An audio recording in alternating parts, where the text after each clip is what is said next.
Hey viewers, welcome back to our channel. Today, we're delving into a captivating term that is considered a dessert. A luxurious Italian dessert that combines layers of coffee-soaked ladyfingers with a rich mascarpone cream. Well, how do we say its name correctly? We may pronounce it as tiramisu.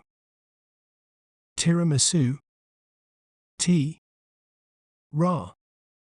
Mi. Su. Tiramisu. Its name means pick-me-up in Italian, reflecting the energizing combination of coffee and cocoa. Isn't it fascinating how breaking down a word can make it clearer? If you enjoyed learning about tiramisu, be sure to subscribe to our channel for more educational content. Thanks for watching. Remember, knowledge is power. See you next time.